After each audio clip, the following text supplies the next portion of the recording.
Hey guys, Eric here, and I want to talk to you real quick about thedailydownforce.com. Every day, this website covers the latest news and trends in NASCAR, from silly season right through the checkered flag in Phoenix. Need a new morning routine as soon as you wake up? Well, now you have it, dailydownforce.com. This is the website I use to keep up with the industry, the drivers, and of course, what the community is talking about. And speaking of community, dailydownforce.com is also home to some of your other favorite NASCAR content creators. Plus, they've got all sorts of information that I like to keep bookmarked, like schedules, penalties, ratings, and everything you want to know. Oh, and be sure to check out the merch shop while you're there to find some exclusive diecasts and collectibles. So check out dailydownforce.com, that's dailydownforce.com, and I'll see you in the replies. Hey y'all, Rick Houston here, and I want to tell you about my new show, the Moonshine and Motorsports Racing Podcast. I've partnered up with the state of North Carolina Department of Natural and Cultural Resources to help uncover the history behind moonshining mountain boys, professional wheelmen, and the backwoods and city lights of the Tar Heel State. In the first episode, I sat down with Winston Kelly at the NASCAR Hall of Fame for a little behind-the-scenes gossip about Junior Johnson's engineering skills. He's got two things in his hand, pipe wrench and channel lock pliers, and they weren't new. They had been around the block a time or two. Wasn't the first steel they built, I bet. No. I think the pliers had been red before, but paint had worn off. And in the second episode, I talked to a professional hillbilly, a.k.a. Dr. Daniel Pierce of UNC Asheville, to find out the real history of moonshiners and their battles with the revenuers. He wrote about one of his experience of trying to chase down this bootlegger in this souped-up car, and he complained that the government gave him these piece of crap, cheapo cars, and that were really no match, but he thought he was doing pretty good, and then the guy just hits it and just takes off and practically disappeared. But then the guy makes a bootleg turn and comes back towards him. And as he said, it was a game of chicken, and I was a chicken. And so he ran off the road. And actually, he was the guy who caught Junior Johnson at his daddy's steel when Junior got tangled up in a barbed wire fence. So check out the Moonshine and Motorsports Racing Podcast, available on YouTube, dailydownforce.com, and all of your favorite podcasting platforms. And be sure to check out my regular show on NASCAR history, the Scene Vault Podcast.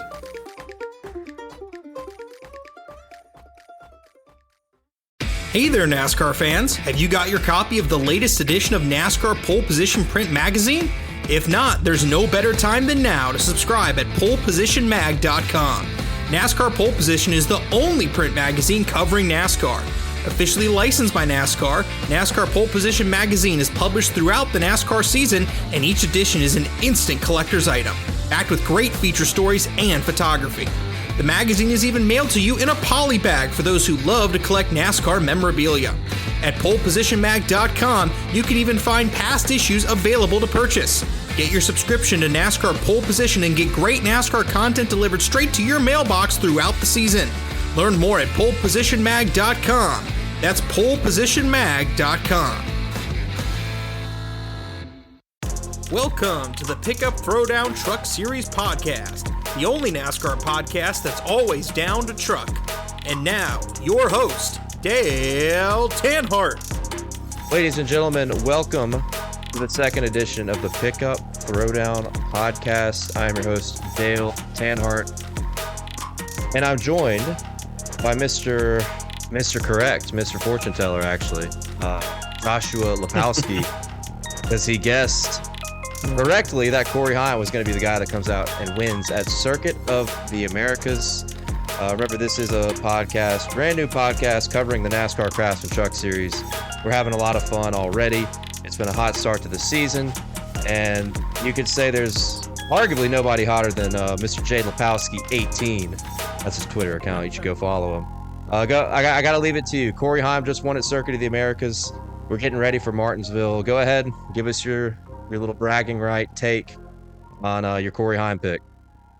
I mean, the best thing I can describe it is when in doubt, just pick the best driver in the series, and I think Corey Heim is that right now. He is Absolutely the best driver in the series. And I really think, honestly, that people really sometimes underestimate how good of a road course racer Corey Heim is, because obviously winning last year at Mid-Ohio, having a really good run at COTA last year. I just had a feeling, I think, with front row losing Zane Smith, the best road course racer in the Truck Series is probably Corey Heim. Connor Zilic did make a nice run for it last weekend, but he was a little trigger happy there on the first lap and overshot turn one, which kind of set him back for the day. And Corey Heim drove the cleanest race of the day, and once again just proved why he is the top driver in the Truck Series right now. Took home the win. You know what? I was really proud of myself. I'll pat myself on the back for that. I think I texted you and Connor like immediately after it had happened. So I'm gonna give myself a pat on the back for that, for pointing out how good Corey Heim is on road courses when maybe some people didn't quite talk about it. Everyone was on the Zilic hype train, but I went with Old Reliable and Corey Heim, and it turned out to be a good decision. Yeah, no doubt. And I guess we've had about a week to sit on it. Truck Series was off during Richmond weekend. Hope everybody had a phenomenal Easter holiday weekend, and we gear up for Martinsville, but we can't go on without talking about Circuit of the Americas because it is such a fascinating racetrack. It's a beautiful type of racing, in my opinion, when you see stock cars and trucks, heavy machinery making left and right turns is always something that I've felt is very entertaining and needed in the sport of NASCAR. And look, somebody who is a betting guy, brags about his wins, makes sure everybody knows his losses don't mean anything. I got to make sure I give you your credit to open up the show because, yeah, like you said, you texted us. First thing I thought about was like, damn, he got us. He got the Corey Heim pick right. And you made a good mention. I think is a great place to start. Everybody talked about Connor Zilic, dude. I mean, everybody, including myself, blown away in practice, qualifying. It seemed like it was better. His performance before the race was better than what we thought it would be. And then, of course, you got some people who are in the sports car world saying, oh, we're not surprised. He's going to go out here and dominate. No big deal. We knew it was going to happen. I mean, he outpaced the field. I mean, by a huge margin, like a second and a half in practice and qualifying in a single lap speed at the 3.5 mile course at Circuit of the Americas. And it truly was unbelievable. And the hype was real. The hype was real. He had a good run, and we're going to dig into that. But what are your thoughts on the guy that everybody was super high on and excited about in Connor Zilic? I think it's one of those weekends where I think it's really easy, I think, for people to, because the expectations were so ridiculously high for Connor Zilic, I think it's easy for a lot of people to feel disappointed with the fact that he just ended up with a solid top five finish. But I mean, your first Truck Series race, I mean, finishing in the top five, if you're a 17-year-old, I mean, that's nothing to sneeze at. That's a tremendous run, I think, especially when you factor in all the adversity that he had to deal with and all that sort of stuff. I mean, I think it's a really impressive run. It really, really is. And, I mean, he showed some of his inexperience, with a couple of track limits penalties and obviously overshooting the first turn on the first lap. He showed a lot of that inexperience, but he also showed his incredible talent as well and was able to make up for that at the end of the day. So I give him a lot of credit. Tip of the hat to Connor Zilic. I'm really curious to see, and he was on the Door Bumper Clear podcast the couple days after the COTA race, and he mentioned that he hopes to see how he does on ovals sometime in the future. That's what I'm curious to see, because you see it oftentimes how these guys that race on road courses, road course aces, road course ringers, if you call them, tend to be really struggle on ovals at times, and so I'm curious to see if Connor Zilic can take that to an oval. He's going to get a lot of experience on ovals. He's racing in the Cars Tour this year, and obviously, continuing to race in the Truck Series and in the NASCAR Xfinity Series. So he's going to get plenty of opportunity to do that. But that's what I'm most curious about. How's this guy going to be able to do on an oval? That's what I want to see. I want to see him on an oval next, and that's going to be very exciting. But I think, you credit where credit's due. I think he did a great job. I think, again, given the fact that it was his first start, I think you have to give him props for all of that at the end of the day. Even if, obviously made some mistakes. I think it's one of those races. I think if you're a 15-year veteran, you feel like that's a race that got away and you're kicking yourself over. But for a rookie, I think you have to give him. I think you have to give that one a really solid grade. I think he did a great job. No question. I totally agree. And then he flew out to Pensacola and raced in the ARCA race and had more adversity. I think he got wrecked by a lap car. I know the feeling, Connor. I deal with it in iRacing all the time, and he still rebounded to get a top five, just like I do on my own sim rig. almost same level of difficulty, I think is fair to say. Be sure to follow us on social media. This is at Dale Tanhardt. I'm available on all social media platforms. Jay Lipowski on Twitter, and check out what he's got going on at thedailydownforce.com. Be sure to bookmark thedailydownforce.com and check us out every single day, and subscribe to our podcast if you like what you're hearing on Spotify, Apple, iHeartRadio, any of your favorite podcast platforms. Felt like that was an appropriate way to start because that's what everyone was talking about, was this kid, Connor Zilisch. And this is a good race. Just digging right into the race at Circuit of the Americas in the NASCAR Craftsman Truck Series. Corey Heim took home the win. He was dominant. But as you said, and as we both have said, the story was all about Zilisch and how dominant he was in practice and qualifying. And then you come out, turn one, lap one, blows the corner, locks up the brakes, completely derails his race in the matter of seconds. I mean, it was just instant where you were like, oh, all that hype, never mind, forget about it. And then you realize a couple minutes later, you're like, okay, actually, wait, this track is huge. He's probably going to be fine. You know, we'll have a stage break. We'll probably have some cautions. If he gets lapped, gets the lucky dog, you know, he can probably make his way up through the field. Oh, and then he gets a pit road penalty, right? And then he gets spun I don't out. know if it was. I thought it was track limits. I thought is what it was. He had so Was it many track things limit? happen to him in this race, Josh. We couldn't even tell you all of it unless we had it written down in front of us. And I don't have it in front of me at this moment. But I mean, so much adversity. There were track limit penalties all weekend long, and we know that. And I think you're right. I think he was totally guilty of that, which is absurd, honestly, the way NASCAR handled that. I feel like that's a topic for another time. But track limits, getting spun out by other drivers in the series, blowing the corner, abusing the tires. I mean, he literally did it all and still got a top 5. Yeah, he sure did. I mean, he did. He did. He found a way to still end up in 4th place at the end of the day, and that's what's the most impressive of it. And you know, I mean, it's definitely a guy that I think there's a lot of hype around him. I mean, a lot of people are saying this is a future Cup champion. That's I think it was I think it was Kyle Larson that might have said that. You know, someone would have to confirm that for me. But you know, there's a lot of people that are really interested or really excited to see what this guy can do, what this Connor Zilisch kid can do. And you know, I mean, I definitely believe you know, I mean, he's got that development contract with Trackhouse. I definitely think he could end up full-time in the Truck or Xfinity Series next year. I'm not exactly sure which one it would be. I think it'd be curious to see how everything rolls along, how the silly season rolls along. Could he slot in at Spire as a full-time driver? Could we see him move up to JRM in the NASCAR Cup Series eventually? Could we see a team like Trackhouse maybe expand down to the Xfinity Series at some point with how much Justin Marks loves expanding? I don't know, but I really do believe that this is not the last we're going to hear of Connor Zilisch. He's going to race more this year. He's going to continue to race into the future, and we're going to see him, I would say, probably full-time in NASCAR as soon as next year, which is going to be incredible to watch. Yeah, just to look, just to give a look on how this all went. Connor Zilisch recap. This is according to Jeff Gluck on Twitter.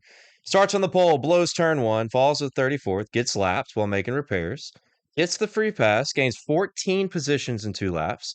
Then he gets turned, falls to 23rd, drives back up at 17th, and then he gets a track limit penalty, has to come down. Then the caution comes out again, and then he mows through the field in the race and ends up with the top 5. Just completely absurd. For the poise of this kid, the level of poise is unbelievable. It doesn't matter. Like, people can say what they want about the Truck Series, or, you know, if this is ARCA Trucks, Xfinity, anything but the actual NASCAR Cup Series. They'll make that excuse like the competition's not very good. This kid is in high school, and for the amount of work he had to do to get back into a position. Now, his truck was good, experienced team, experienced crew chief, but I don't think there's many drivers in NASCAR that could come back and endure what he endured to get a top 5 finish, not in any level. And this kid's 17, truly amazing. And as you said, who knows what the future holds? I know the kid said he wants to be in NASCAR. He wants to be the youngest Cup champion. You referenced the interview on Door Bumper Clear. It's very mature, it seems like, at his age, and he's already got a world-class level of accomplishments in his road racing expertise. So I guess to round off this discussion, you kind of mentioned it on ovals, right? That's the question mark, right? We're seeing it right now with a Shane Van Gisbergen, SVG in the Xfinity Series. How is he going to do on ovals? We've seen it with other guys that entered NASCAR with nothing but road course racing experience, which they, guys like Marcus Ambrose, Juan Pablo Montoya, SVG, they're a lot older than this kid is, right? He's getting in at a very, Yeah, very they young are. time where he can learn. So, what do you think? How quick do you think this kid could pick up a legitimate skill set on ovals, whether it's in I trucks or Xfinity? I think he'll be able to pick it up pretty quickly. I mean, like I said, he's going to be driving in the Cars Tour this year, so he's going to be getting plenty of experience on Oh, ovals. that's He'll right. gain that experience. He absolutely will. I don't think there's any reason to believe that Connor Zilic is going to flop because he can't race on ovals. I think he'll get there. I do think it's one of those things that could end up being an issue for him. I think that is true. I think you might see that.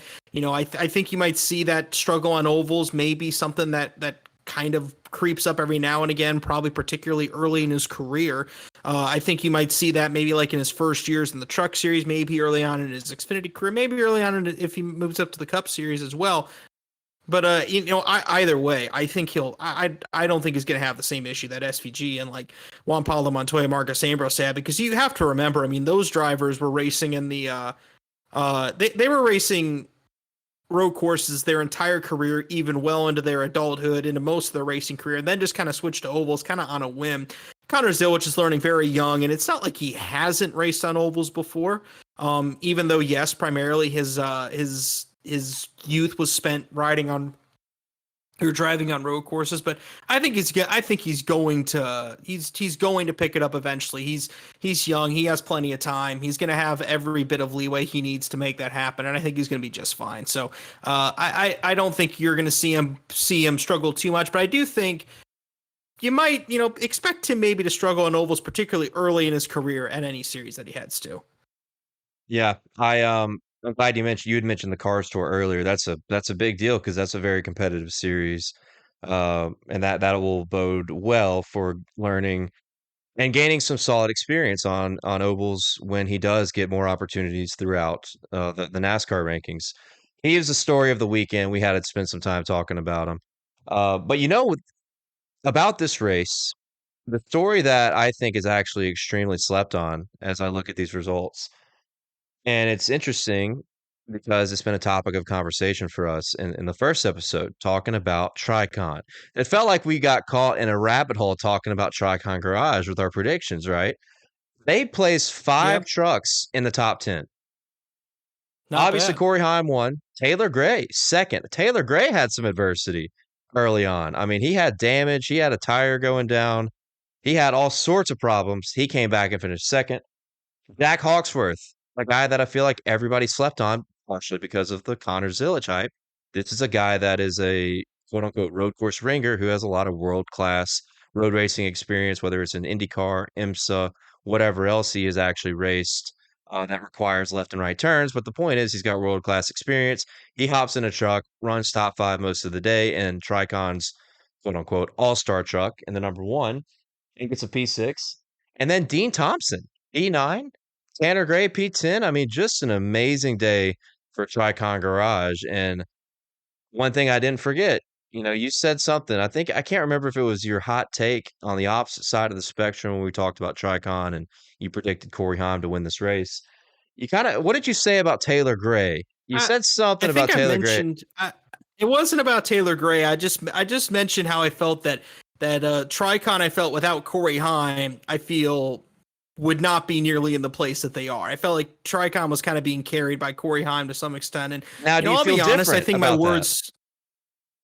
I don't know if I feel different about the bottom of Tricon Garage. I'm still not convinced that Dean Thompson. I mean, Tanner Gray's 10th in points, but he only has one top 10 finish. I'm not convinced about the bottom. I'm not convinced about Dean Thompson or Tanner Gray yet. I do think I'm starting to believe that Taylor Gray is a true, genuine talent. I mean, this is a kid that's only 18 years old, couldn't even compete in all the races last year because he was too young. But this year, I mean, already with 4 top 10s in the first 5 races of the season, I think kind of being overshadowed by the fact that his teammate Corey Heim is just, tearing it up the way that he is. And we'll talk more about Corey Heim a little bit later and where we feel he kind of slots in. But, looking at Taylor Gray, I mean, Taylor Gray, I think really is kind of setting himself up really nicely in Tricon Garage. And I mean, heck, even look at Richmond. I mean, he made a start for Joe Gibbs Racing in that 19 car, and Taylor Gray finished in the top 3. So and his debut, he's really starting to show some muscle, and he's getting some opportunities up higher up with Joe Gibbs Racing. And given the fact that Joe Gibbs Racing is in a scenario where, on the Cup side, you don't know what the future looks like for Martin Truex Jr. You don't know how long Denny Hamlin's going to be there. It's definitely seems likely that there could be a slot for Tanner Gray somewhere there at some point in the very near future.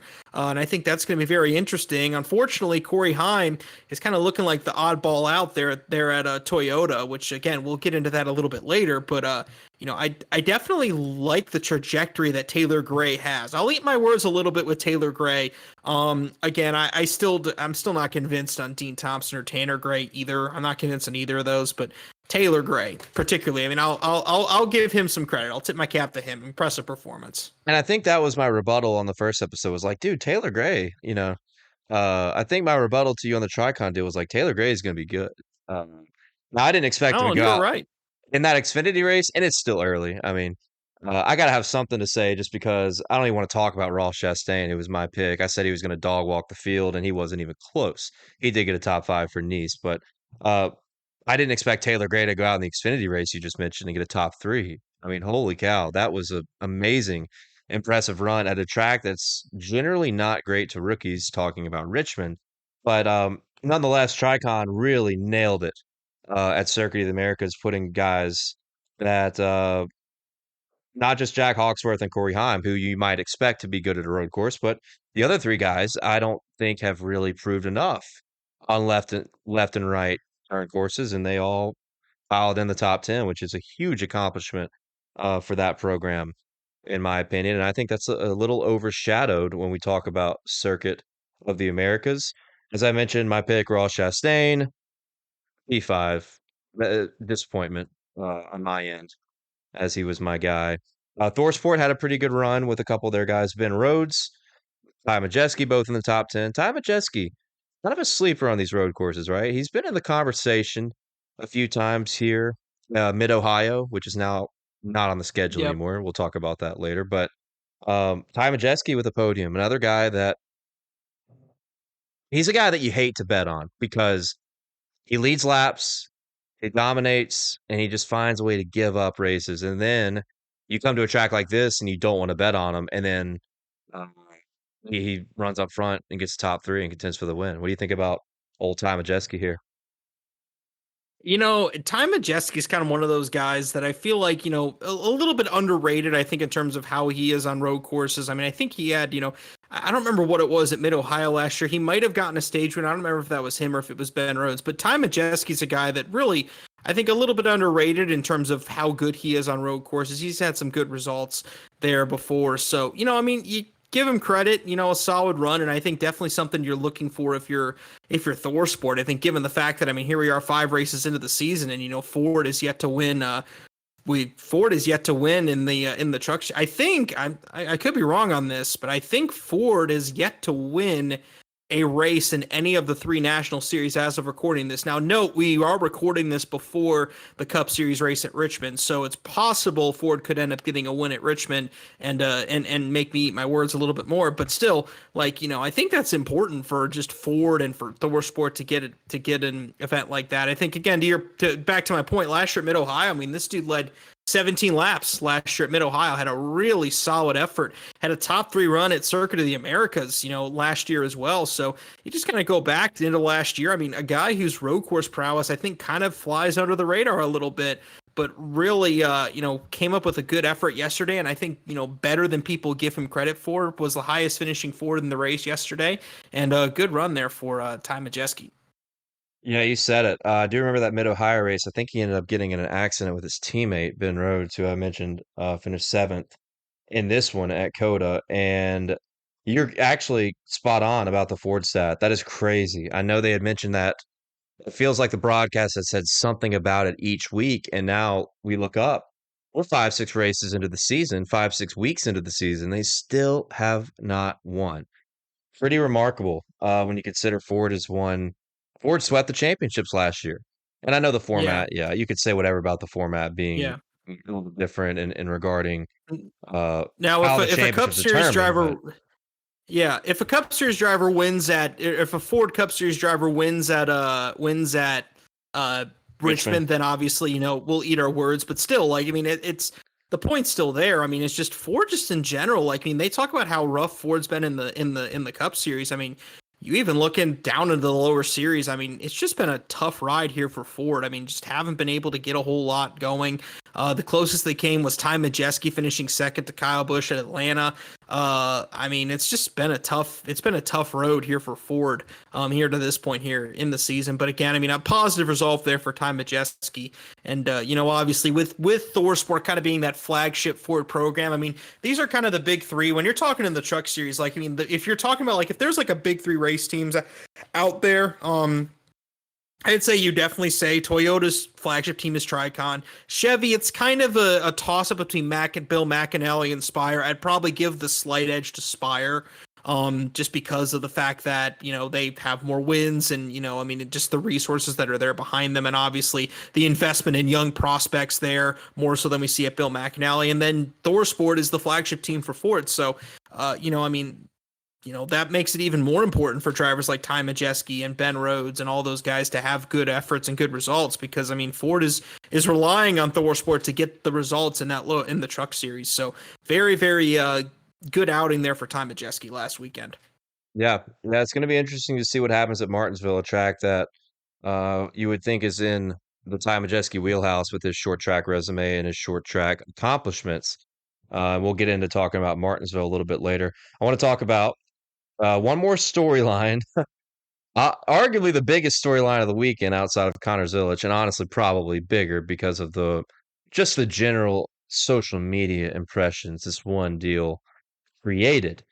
And then we're going to talk about one topic regarding the end of that COTA race that I think is important in just the nature of the truck series. But first, Marco Andretti. This is such an Andretti thing to happen when you consider I'm a big Indy 500 guy, so I think about what kind of stuff used to happen to Michael Andretti that would prevent him from winning the Indy 500 when he would lead hundreds and hundreds and hundreds of laps. He was so dominant and could never win an Indy 500.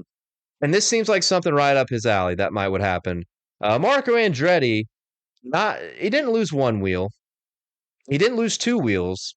He lost the entire rear end housing off of his number 04 truck towards the end of that race. It's pretty mind-boggling. I'm looking at this picture again. I made a fun social media post about it. There's a lot of people, and NASCAR even had some fun with it too. Got to be one of the craziest things you will ever see in a stock car race, in a truck race, in any type of race. It's unbelievably perplexing. This post is courtesy of the NASCAR Craftsman Trucks, and the comment section is hilarious.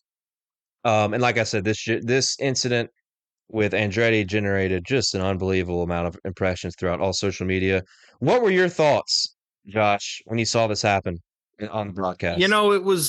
It was absolutely insane. I mean, I was watching the race with my wife, and I mean, she's she tolerates NASCAR. We'll just put it that way. That's just kind of what she does. I mean, she'll watch other sports with me. She likes to watch baseball with me, likes to watch football with me, but NASCAR is just kind of the thing that she just, tough for her to get into. But regardless, we had it on, and she was absolutely amazed by what she saw, and I was too. I mean, she kept asking me what happened, and I said, I don't know. I have never seen this before in my life. She was like expecting me to know what was happening. I'm like, I don't know what happened. I mean, the entire rear end, like, I mean, it was. And like you said, like, I mean, it wasn't like just the wheels fell off. Like, it was the entire rear chassis of the car just fell off. Like, it was, and that doesn't happen. Like, you don't see like something like that break. I mean, I just wonder, like, was someone at the shop maybe cutting some corners with tightening the bolts on it or something? I mean, that's my theory. But man, that was just that was ridiculous. It was insane. And I mean, I've never seen anything like that in my life. And it was just it was perfect that it happened to Marco Andretti, which is just sad because I mean, Marco Andretti, I mean, obviously he's one of those guys that like, seems like a good person, and seems to have some talent behind the wheel, but it's like something always kind of gets in his way, whether it's him tripping on his own feet or whether it's, a mechanical failure, whether it's, getting nipped at the line by Sam Hornish at the Indy 500. It's just, I don't know, like if you can find a more ridiculously crazy racing career than Marco Andretti. I mean, this is just another story in the Marco Andretti racing career, which is humorous, but it's also kind of sad at the same time, if I'm being completely honest. You mentioned Michael Andretti. I mean, what he's had to go through. I mean, look at Marco. Look at how his career's gone. And just, the fact that he's had to deal with all these things happening. And here he is today having to deal with the entire rear end of his car coming out at NASCAR while racing at COTA. I'm glad you mentioned the Sam Hornish 500. 2006. Yep. I guess the difference is Michael was actually good enough to win the 500 almost every single year, and Marco probably had 2 or 3 shots at it. So I guess it's like, it's just the Andretti curse, man. It just adds to the Andretti curse that we know in IndyCar for the Indy 500 in particular. But with Marco, I don't feel as bad because you know what he did do. And before I get there, fun fact, he is the only driver that I know of in any series that has me blocked on Twitter. Fun fact. Because when the SRX series, what did you do to? So that's where I'm getting to. That's where I'm getting to. Yeah. This the SRX series when it came out and they announced like their roster, and dude, this is so out of character for me. I like when I went back. This is like 2020. I can't believe I talked this amount of shit. I was like, SRX announced their roster and Marco was on there, and I put in the comments, I said, quote unquote superstar experience. And I guess Marco saw that and blocked me because I was obviously referring to Marco because he's got like 2 or 3 IndyCar wins. But the irony in that is that he won an SRX championship against a lot of Hall of Fame caliber drivers. So that's karma. I'll take that karma against me. But it is funny that he has me blocked, and it's also kind of funny that this happened to him in this particular truck race. That's the conundrum with Marco Andretti. It's like there are moments like where he showcases that there's talent there, but it's just never consistent. Like that's and this isn't a great truck either. No, that's another thing. The Roper truck runs part time. They've had some success on super speedways, but I mean, this isn't the best truck to get a ride in when you're someone like Marco, and maybe it's the only one you could get a ride in just based on this field. But another thing, just about the nature of the accident itself, that you kind of mentioned it has to be courtesy of neglect, right? It has to be courtesy of some kind of neglect that was involved in crafting this race truck, building it. Yeah. Some kind of like this is not a normal mechanical failure that just happens, right? No, that doesn't happen. Like it's not like an engine or a part failure where stuff wears out or something like that, or I mean, this is like something happened along the line, whether someone just was a bit, wasn't tightening a part correctly, whether maybe they got a defective part or something, like somewhere along the line, something went massively wrong and like caused this to happen. Like this isn't one of those things that just happened. Like there had to be like some sort of neglect somewhere along the line, whether that be, I'm not saying it was on the the team. I don't think it was on. It may not have been on them. Like it may have just been the fact that. Like maybe they just put a faulty part, and maybe whoever manufactured the part, maybe it was just manufactured faulty. Maybe it wasn't the team, but like, I mean, it's one of those things where like, I mean, it's just it's definitely something that if you're a driver, it frustrates you because that's not something that just happens, No, I think if by the end of the season, if there was a top 10, like a Sports Center top 10 of like the craziest things that happen. There's a 100,000% chance this will be on that list, whether it's number 10 or number 1. I probably believe it'd be somewhere towards the middle. Just the level of craziness is it cannot be overstated. And it was really fun actually listening to the announcers when it happened. Jamie Little, Michael Waltrip, and Phil Parsons. Like, typically those guys, Michael Waltrip gets some flack, and we hadn't talked about this yet when it comes to the crew itself. Phil Parsons, I think, is so underrated and it is so good in his analysis of just about anything and everything. And Michael Waltrip knows what he's talking about as well. He's just kind of his style is kind of funny in how he presents himself and how he presents what he's talking about. But it's pretty hilarious listening to those two guys be as perplexed as everybody watching at home when they're looking at this, trying to diagnose how it happened. It's unexplainable. Um, it's definitely definitely a safety issue. Hopefully NASCAR took this back and figured out what may have happened. But ultimately, at the end of the day, one of the funnier, crazier things you'll ever see. And it's also kind of funny that out of everything that happened in this race, this got the most publicity, but rightfully so. I mean, it did, and I mean, what else would get the most publicity? And I mean, again, it's something ridiculously stupid had to have happened somewhere along the line for that to happen. And I don't know what it is, but there has to be. I mean, hopefully, we see, like you said, hopefully NASCAR digs into it and finds out what it was, because that type of stuff just can't have that happening. Yeah, that is, on a serious note, like I said, a safety issue. That could, yeah. I don't know if I did hear Michael Waltrip say like maybe the wheel hopping could have had something to do with that, and you typically don't get wheel hop at like oval racetracks, so maybe it's not a big deal. But if something like that did happen at an oval racetrack, it could be a lot worse, Yeah, true. But even then, I mean, if it could have been the wheel hop, still like 36 trucks have survived road course races up until now without that happening. So still, what was different this time? That's what I want to know. Right.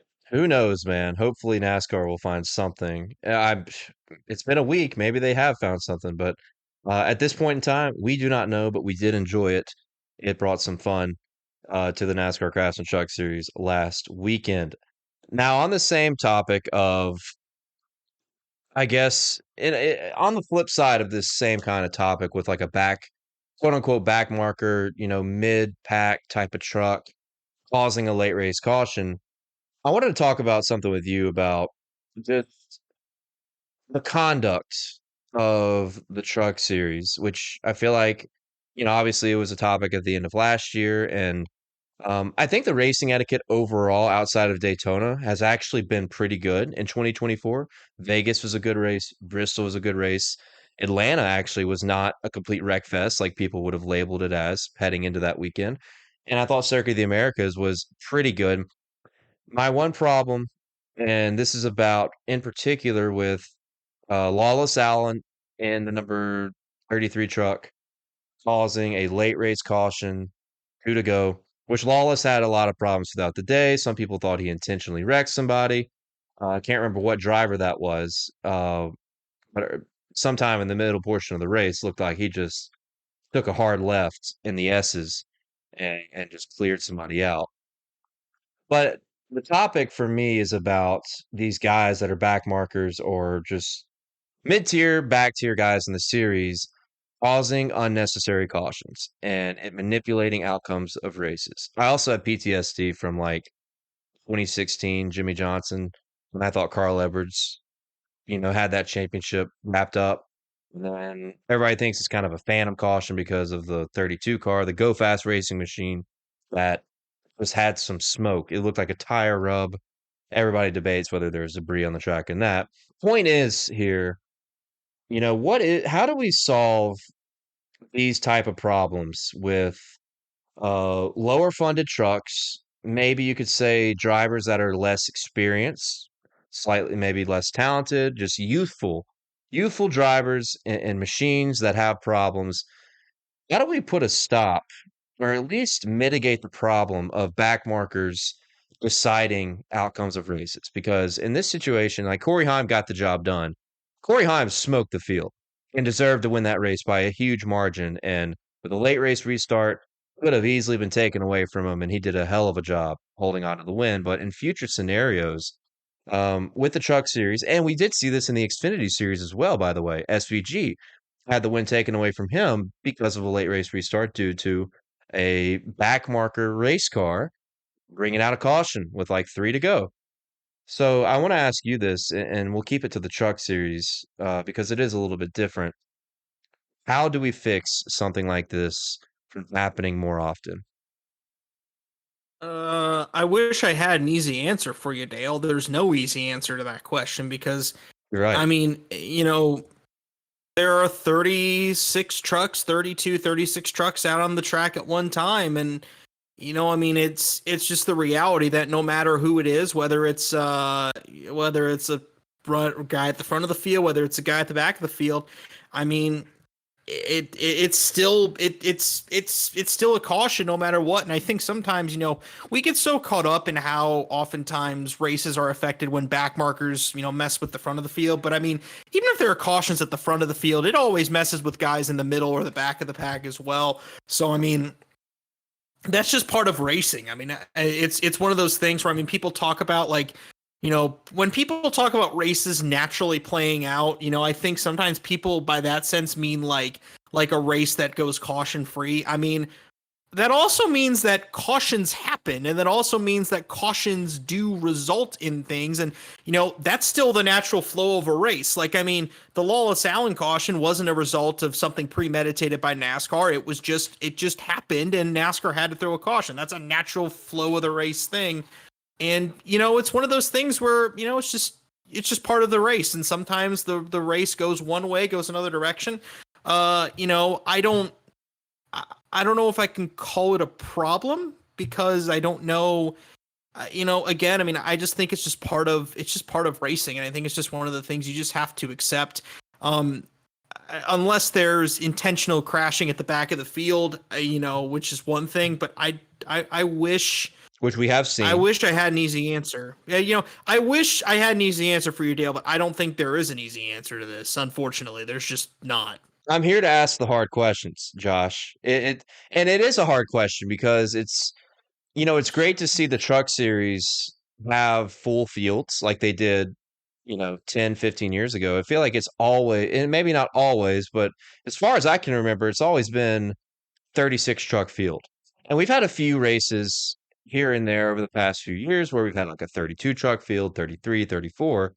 But for the most part, I feel like most races fill out with either 35 or 36 trucks. And that's different from the Cup Series and Xfinity, which used to both be 43 drivers. And now most of the time, they're at 36 as well. So the Truck Series entry list has not thinned out over the last decade and a half like the other two series have, which also gives more opportunity for entry for less funded teams, drivers with less experience. And typically that's how these problems happen. And maybe not, I don't know what stipulation you could put in to make that team do something better with their resources to ensure that you don't have just random failures that make stop on track with 2 to go. But do you think there should be a stipulation, any kind of extra stipulation or requirement for drivers based upon their skill or their talent level to be able to enter a NASCAR sanctioned race? Is there something there that you think we could add that could maybe help at least with the driver conduct problem? I mean, it kind of goes, I'd say that kind of goes against the spirit of NASCAR to some extent, because NASCAR largely for most of its life, and obviously nowadays, given the fact that, the charter system exists in the Cup Series, it's a little bit different, but NASCAR has largely been a free enterprise sport for most of its history. Which is basically like, if you're a driver, if you show up, to a NASCAR Cup Series race, and I mean, just the fact of how expensive it is to race in the NASCAR Cup Series, like it's really hard to get into a Cup Series race while faking it. Like that's really hard to do. I mean, you're not going to spend all this money just to enter a NASCAR race on a whim. You're just not going to do that. I mean, you're talking a lot of these instances, multi-million-dollar sponsorship deals are at stake. Sponsors aren't going to put up with that sort of stuff. I think a lot of like the economics of the sport kind of take care of that to some extent. You could choose to go the Formula One route and choose to go with like a super license type of a thing, because if no one's familiar, if you're not familiar with Formula One, I'll kind of break it down here for you here for some of our listeners.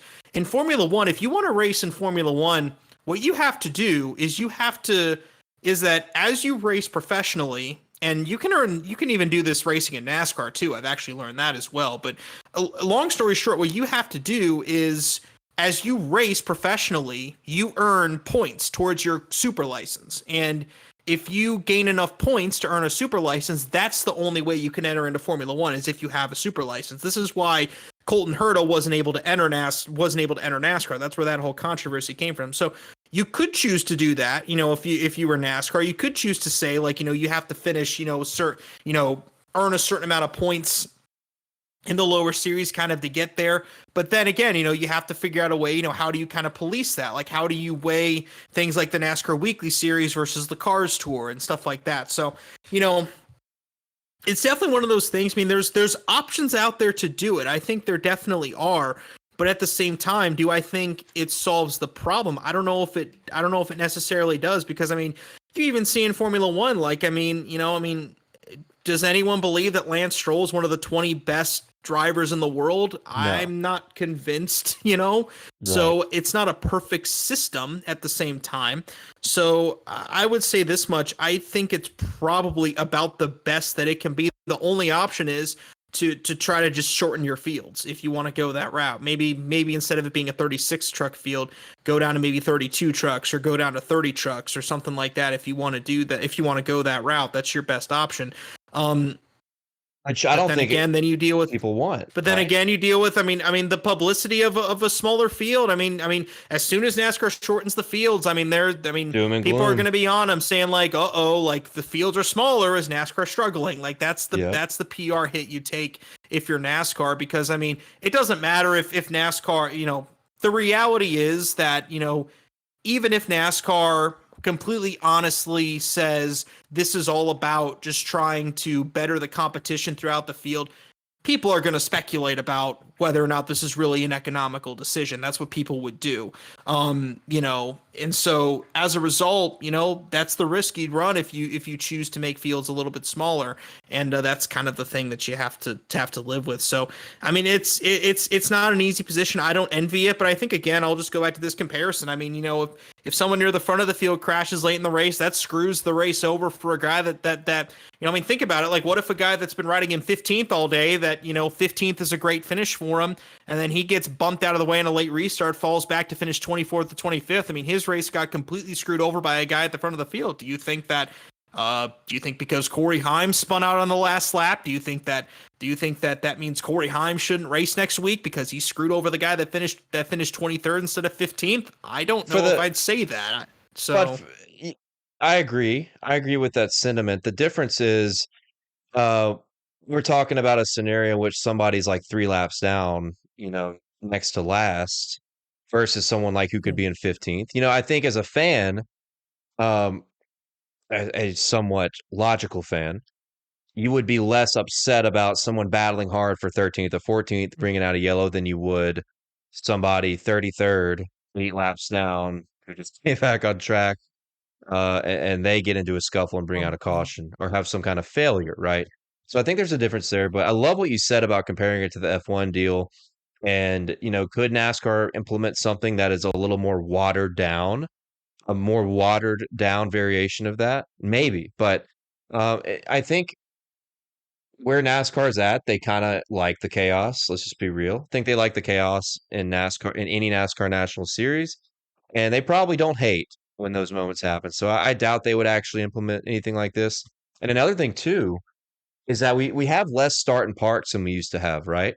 Used to, we'd have, it seemed like in any series, which the Cup Series, you don't have this at all anymore. And I think that's one benefit of the charter system.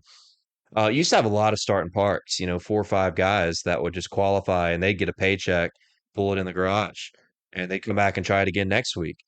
You really have less and less of those now. Like in the Truck Series, typically your start and park team now is the Rayum fleet.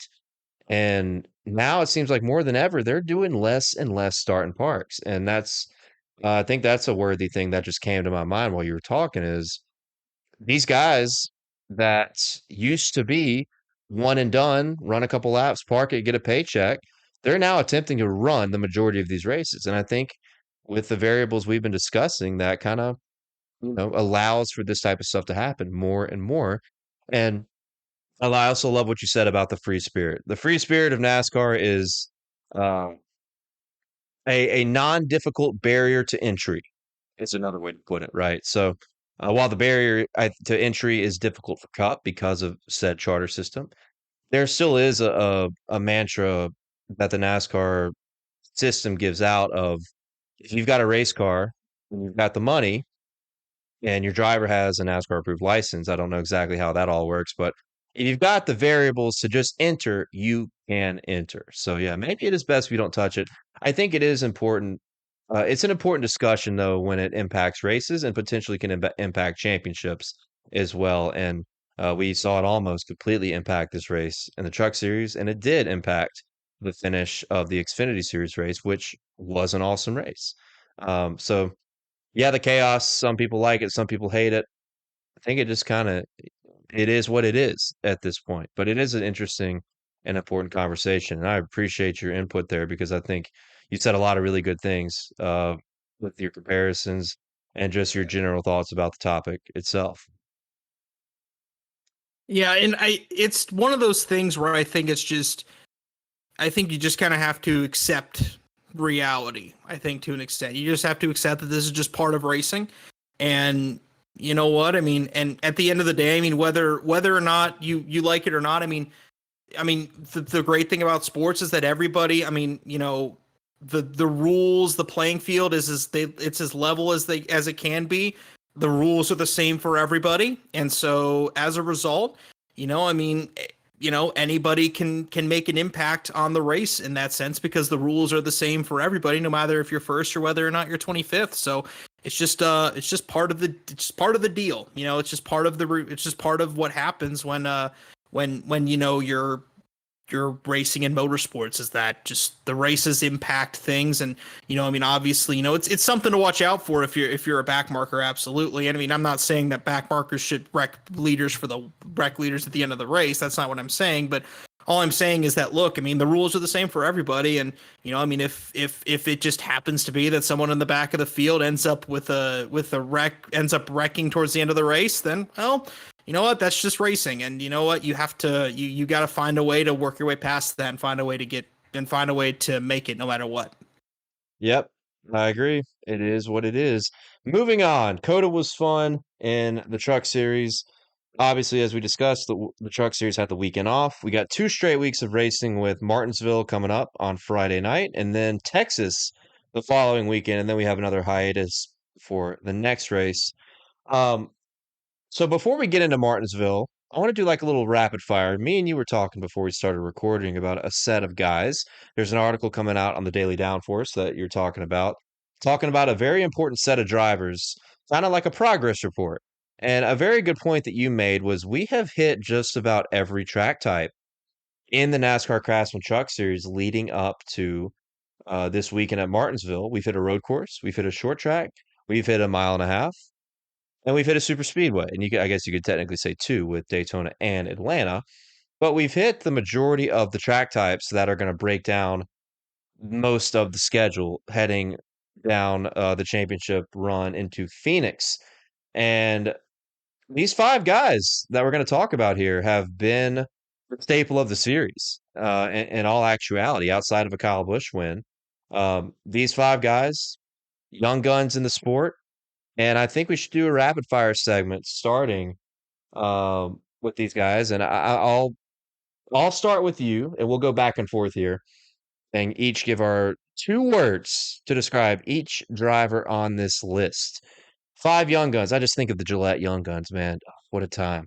These are like our Gillette Young Guns. Campaign. Yes, these are like our Gillette Young Guns of the NASCAR Craftsman Truck Series. A little bit younger, I think, all around. But 2 words.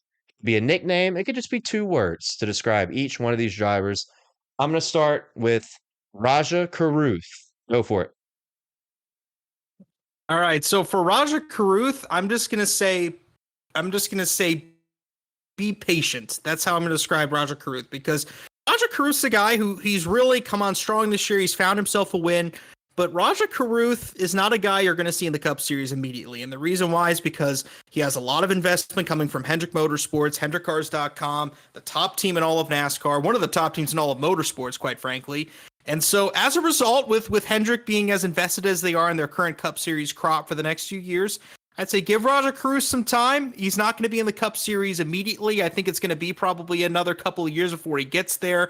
But I do believe that Roger Cruz is going to be in the Cup Series at some point with Hendrick Motorsports if he continues to perform this way. And I mean, absolutely. I think if you have someone like Rick Hendrick waiting on you, I think you're going to wait until your time comes, because that's an opportunity that is very, very rare. And Hendrick is very picky with the drivers that they support. And so I think be patient with Roger Cruz. That's kind of my thing. He's tearing it up in the Truck Series right now. We might not see him in the Cup Series immediately, but I do believe that he's going to be absolutely, and I think he is going to continue to perform. He's going to continue to win races, and he's going to continue to be one of the top drivers in the series for a while.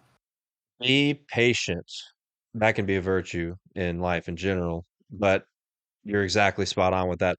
I'm going to go with Mr. Cool. 2 words. This dude he's got the talent.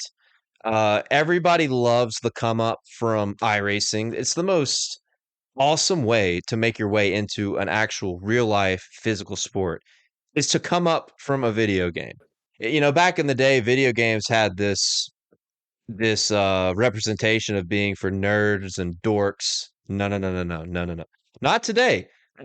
A lot more of the public has turned on video games as a cool activity. And I think it's really cool, just like a lot of people believe, that Roger Cruz has become a NASCAR Craftsman Truck Series driver because of iRacing. It's pretty crazy. And because of his passion for the sport as well. But he's got a great social media presence. The dude's already known by a lot of different celebrities.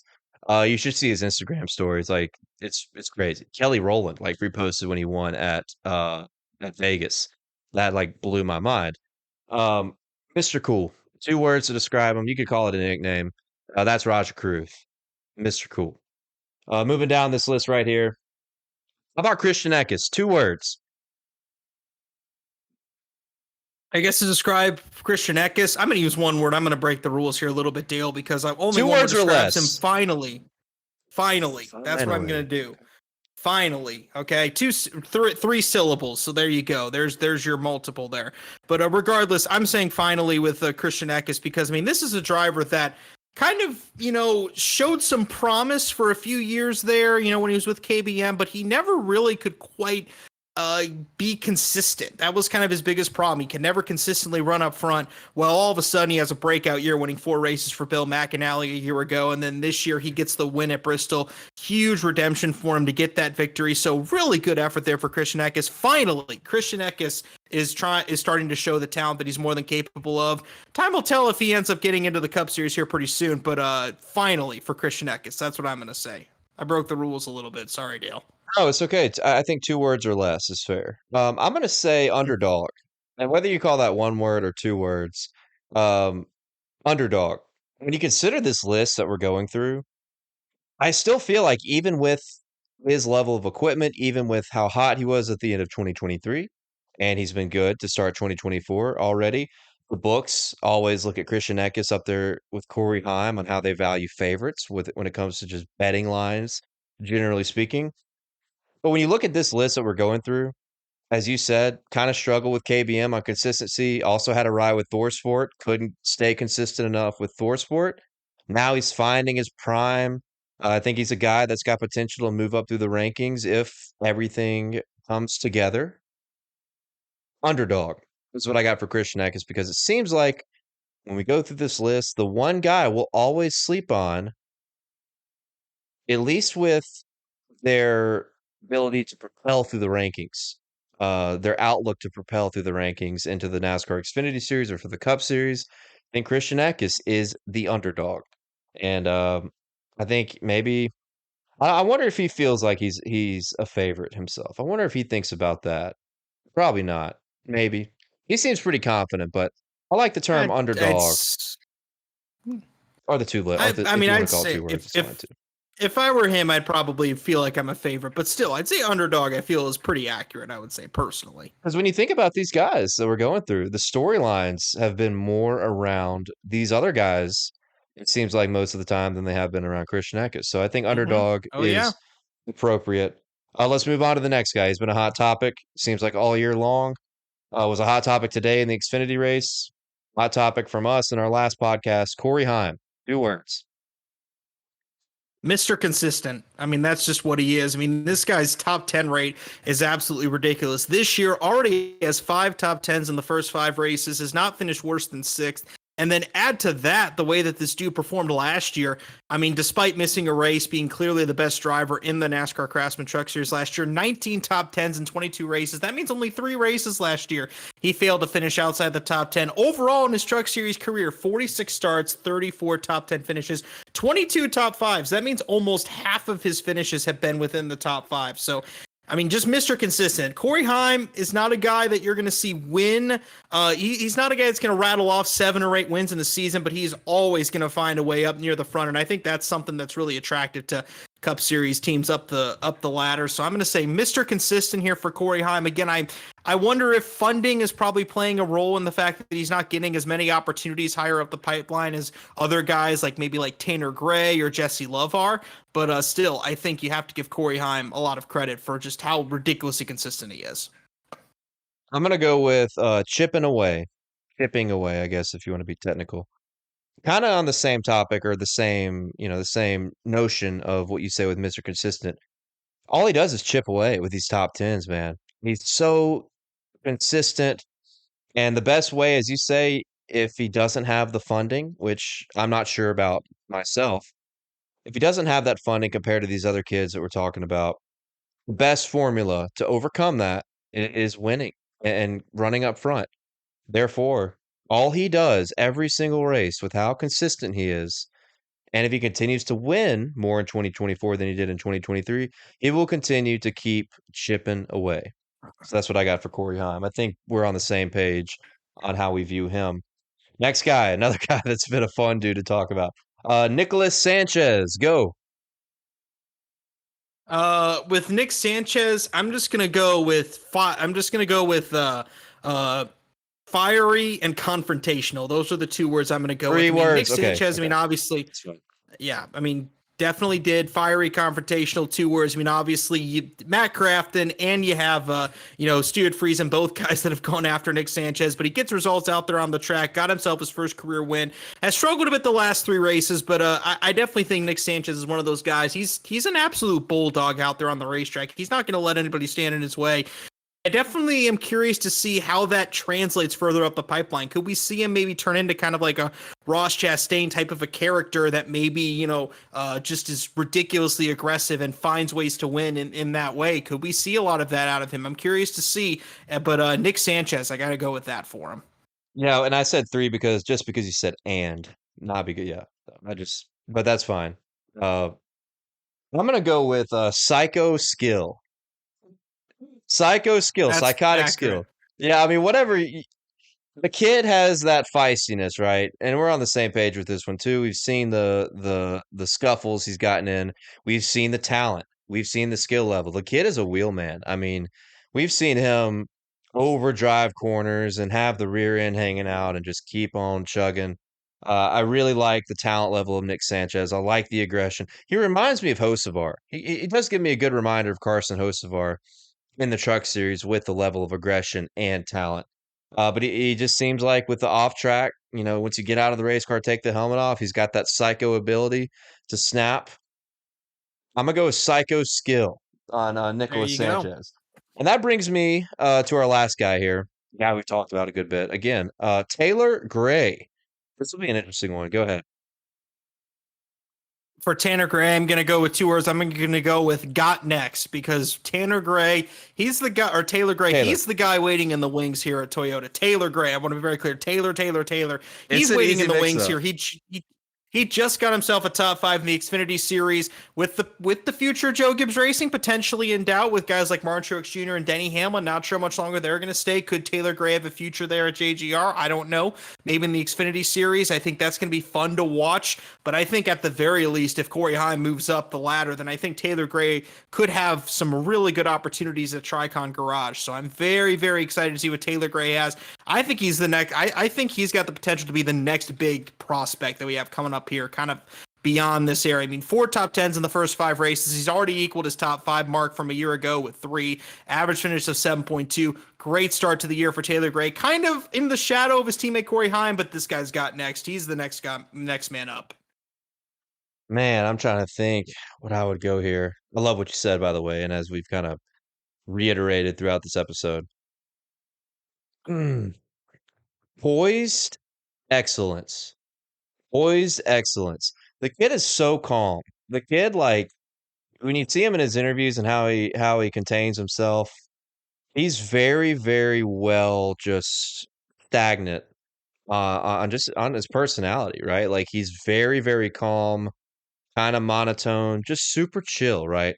And to hop into an Xfinity race at a track that is not good for rookies historically at Richmond, and run third, that's awesome. I mean, he passed a lot of quality drivers and a lot of quality race cars in his Xfinity Series debut, which not a lot of people can do.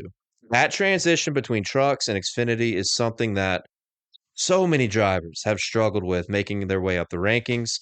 I just love how poised he is. Seemed like he wasn't great on the short runs. Even in the truck series, kind of seems like the same thing this year with just where his race trucks are at. Seems like in the long runs, he just figures it out and finds his way to the front where he's running in the top 5, running in the top 3, competing for wins at COTA and Las Vegas. Poised excellence, I think, is on the horizon for Mr. Taylor Gray. So, yeah, be sure to check out that article when it drops over in the Daily Downforce. Going to be an exciting read, and I'm glad you brought it up because it gave us a good idea or a good time to do a sort of a progress report on not just the truck series, the future of NASCAR potentially with these cats. So very, very good stuff overall, which takes us straight into Martinsville Raceway, Speedway, Martinsville, whatever. Speedway. It's Martinsville. It's Speedway. That's an easy one for me to get mixed up. I used to do this all the time. When I just like on my betting shows, I would say Raceway instead of Speedway. Yeah, whatever. It's Martinsville. We know what Martinsville is. We know what it's for. Beating and banging, hard-nosed racing. There's going to be some upset drivers. There's going to be some torn up composite. I wanted to say sheet metal, but I guess it's torn up composite body race trucks coming up this weekend on Friday night. And Martinsville has lights. Honestly, easy to forget that too. But we've had some good shows under the lights over the past half decade or so. And we do our picks every single week. Got to give a shout out to Connor, aka Mr. Ellie Productions. Not on the show tonight. Hopefully, we'll be back with us on this podcast coming up soon. So it's just me and Josh giving our picks here. Looking for Martinsville Friday night in the NASCAR Craftsman Truck Series. The Long John Silver's 200 miles. This race last year was won by guess who? Corey Heim. It was let's just face it was an awful race. And it wasn't because the racing wasn't good. It was because it got rained out like right at the end of stage 2. Sometime there past the halfway point. Always disappointing to see a good short track race like Martinsville get rained out. And Trucks doesn't come back here in the fall anymore, which is crazy. Whoa, Dale. They do come back this year. They will be back this year. Great. The triple header's back in the fall. They didn't come the last 2 years, though, right? Kudos. Not last year, but kudos to NASCAR for bringing it back. Martinsville should be a triple header weekend every single year. It's the oldest track in the sport. I mean, it is arguably, in my opinion, I still believe it's the best racetrack in the sport, even if the Cup Series rules package stinks there. But like, I still think Martinsville is the best track in the sport. So come on, NASCAR, every series has got to be there. I gotta say that. And I could be slightly biased, but I could be biased. I mean, I will admit I've been to Martinsville a few times. I've loved it every time. The hot dogs are incredible. I mean, it is. If you are anywhere near Martinsville this weekend, you have no excuse. Get to Martinsville this weekend. All right, enjoy a hot dog. Watch some old-fashioned short track racing. If you're a NASCAR fan in the Martinsville area, you better be there this weekend. Which I would hope. I mean, I don't know why else you would even be in Martinsville if you weren't going to a NASCAR race there. Let's be real. There's nothing there other than hot dogs and good racing. And I've been there before too, and I also loved it. And I did want to say thank you for that correction because I'm looking now on the schedule. Yes, November 1st in 2024, they will be back for the penultimate race before the championship at Phoenix. That's awesome. But they're there this weekend, and that's where we got to start first. with the Craftsman Truck Series. Hopefully we get a better race. Hopefully the weather cooperates. Corey Heim outdueled Kyle Busch here last year to win the rain-shortened event. You had some Carson Hocevar drama late in that one. We talked about the driver conduct conversation we had earlier. He kind of had an episode there with Taylor Gray, I believe, in that race that brought out a late caution where they were kind of playing around a little bit too much. And now Hocevar's big time in the Cup Series. And we haven't seen an entry list yet. That should be out Monday, Tuesday-ish for a Friday race. Going to be interesting to see who, if they haven't already announced, and you might know if they have, they typically take this on a week-to-week basis with guys or teams like the 7 Truck. I'm pulling it up right now. So I think I'm pulling it up right now. Dan. Carson Quapple might be in the 7 Truck. Right. And then the 1 Truck, I'm curious. Those all-star trucks are always an interesting shoe to fill every single week.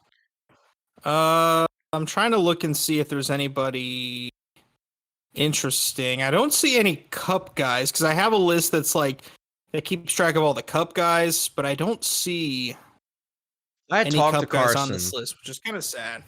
I had talked to Carson over iRacing, and I think he said he was running Martinsville. So keep an eye out for the entry lists. If he's in that 7 Truck, he could be a factor. And obviously the Tricon number 1 Truck and any other entries. We'll see what Cup guys, what Xfinity guys might race because it is a triple header and we have it's opportunity for more laps. We've seen William Byron hop in that 7 Truck and he won here spring of 2022. Obviously Kyle Busch ran this race last year, finished 2nd. Never know if another Cup guy might come down and attempt some cherry picking, right? As they always label Kyle Busch. But without further ado, why don't we look ahead and give out our picks ahead of the Craftsman Truck Series race, the Long John Silver 200 at Martinsville. 1 pick to win, 1 pick to lose, and an underdog. Since you correctly picked Corey Heim last week, I'll let you take the floor on your number 1 pick, your favorite pick heading into the weekend at Martinsville. This is a tough one. Corey Heim is the defending winner here. So, Corey Heim would definitely be the easy pick to go with here as well. But Kyle Busch ended up finishing 2nd last year in what's ultimately going to become Spire Motorsports Equipment. So I'm really curious to see how Spire. Oh boy, I was about to sneeze, but I stopped myself. You would be really impressed by how I would have blessed it. I would have blessed it. It's Thank Easter you. weekend. But I stopped it. I went away from it. So, obviously, Dale, you're Dale, I don't bet. So I'm not looking at the odds. I'm looking solely at just stats at this point. So as I look at it, you see Corey Heim, looks really good, but I really want to go with the Spire truck this weekend. That's what I'm kind of going to go with. So I'm going to go with a bit of a surprise decision. I'm going to go with, this guy didn't do very well here last year, but I think given the fact that Spire won here with William Byron 2 years ago, and the fact that KBM Equipment did really well here last year, I'm going to say Raja Caruth surprises some people and comes up with a win this week. And I'll go with a bit of an underdog win pick this weekend to an extent. Let's go with that. Well, that'll be interesting because now you're going to have an underdog type of underdog. You know what I mean? Because you kind of have the underdog as your pick, which I don't know. He's won a race for that. He's won a race. I wouldn't call him an underdog necessarily. I guess we'll say I get poor choice of words. I guess I'll put it this way. Maybe like a more, maybe not the hot pick to win, but that's who I'm going to go with because I love how Spire looks at Martinsville. And I think Spire really, will show up this weekend. So that's why I'm going with Raja Caruth. Got it. I'm going to go with, I hate this so much. I hate it. I'm going to go with Ty Majeski, as we were talking about. You got to see, or you got to at least recognize that he has been good in 2024. He's been knocking on the door, carving out a few top 3s, a few top 5s, and now we come up to a short track. He hadn't won here before, but we know the short track resume. We know the short track accolades. We know Ty Majeski's a front runner in the championship every year in this number 98. Was a 66, now it's a 98. Still the same truck, same crew chief, similar team. I'm going to go with Ty Majeski as my favorite when we jump out of here. So now on to the pick to lose. Basically, a driver that right off the bat, you're ready to fade. Go for it.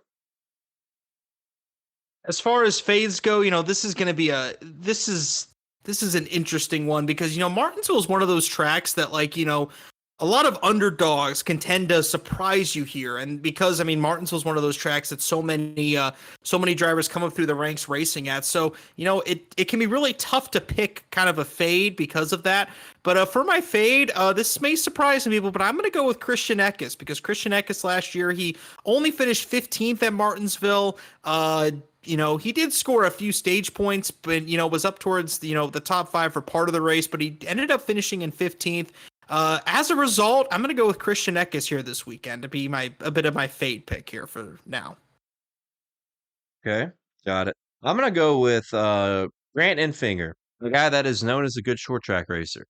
I think we've kind of learned which short tracks you can kind of minimize or mitigate the effect of not having as much pure speed as your competitors.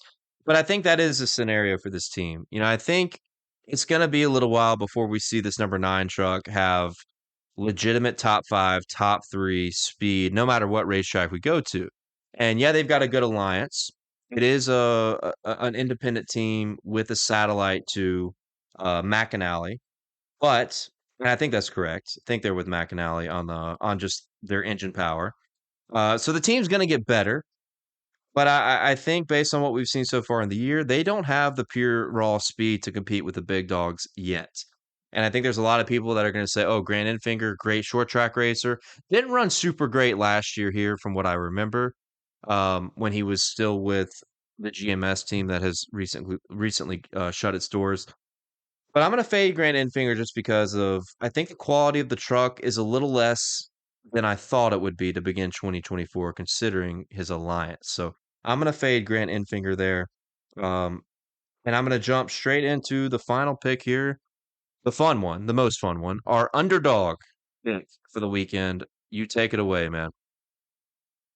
All right, so my underdog pick, I think this is a team that has some positive momentum. This team nearly got their first top 10 last weekend, and their driver had some success at Martinsville in the past. If you go back to the year 2012, the first time this driver ever raced at Martinsville, came away with the second place finish. Also got a top 5 at Martinsville in their first Truck Series start in nearly 2 years in 2017. I think Ty Dillon might surprise some people and end up with a solid finish here this weekend here at Martinsville. And again, remember, he had the whole run-in with Kevin Harvick in 2013 at Martinsville. He was up in the top 5 in that race as well. He's shown that he can race well at Martinsville. And also, Rackley War as a team, keep in mind, this is a team that's a late model team. So they know how to set up their car for short tracks. This is their bread and butter. This is their forte. They finished in the top 10 last year with Matt DiBenedetto. I'm going to go with Ty Dillon to be my underdog pick here for this weekend.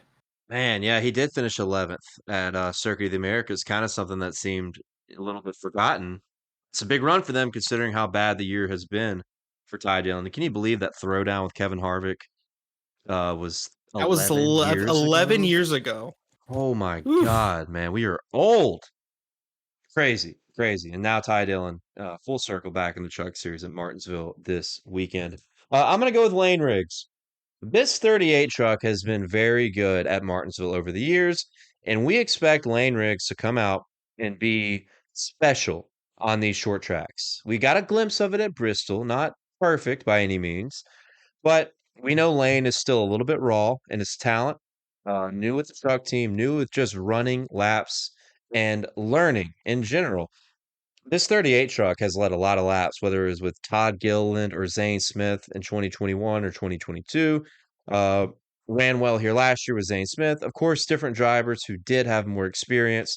But I feel like if there's a place for this driver with this team to really pick it up, it's going to be at Martinsville, a track that you got to feel like is right in the wheelhouse of Mr. Lane Riggs. And that is my underdog pick heading into the weekend. Dude, this has been a really fun podcast. We have covered, it feels like a little bit of everything heading into the weekend. Any final words, any storylines you're looking for heading into Martinsville that we haven't covered? I mean, honestly, personally, I'm really excited for Martinsville. This is one of my favorite racetracks. It actually is my favorite racetrack in all of NASCAR. There's a bit of an emotional element to it as well, because when I was in college, I went to school just about, an hour and a half down the road from Martinsville. So my dad used to come out every fall, and we go to the fall race at Martinsville there for, the 3 years I was out there. So I graduated college a semester early, by the way. I'll go ahead and I'll flex that right now. So, regardless, Might as well while you're on regardless. Top. Yes, and so I have a lot of memories tied up at Martinsville, and so I love it for that reason. So I'm excited, but I think also just side note, I think that this every year the Martinsville race delivers.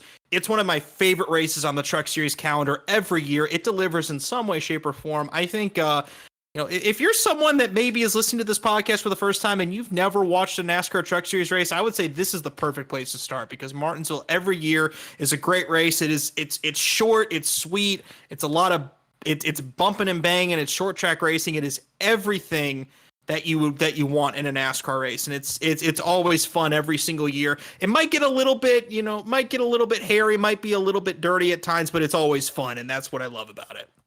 Always good stuff from Mr. Jay Lipowski. Be sure to follow him on Twitter at JLipowski18. And we appreciate you, Joshua, for all the insight here on the Pickup Throwdown podcast. And for LA Productions, hopefully we'll see him back on here next time we record. I'm Dale Tanhardt. Follow me on Twitter, Instagram, TikTok, everything you could possibly think of at Dale Tanhardt. And be sure to check out thedailydownforce.com, bookmark it, and check it out every day. Articles pumping out all the time, covering anything and everything NASCAR related.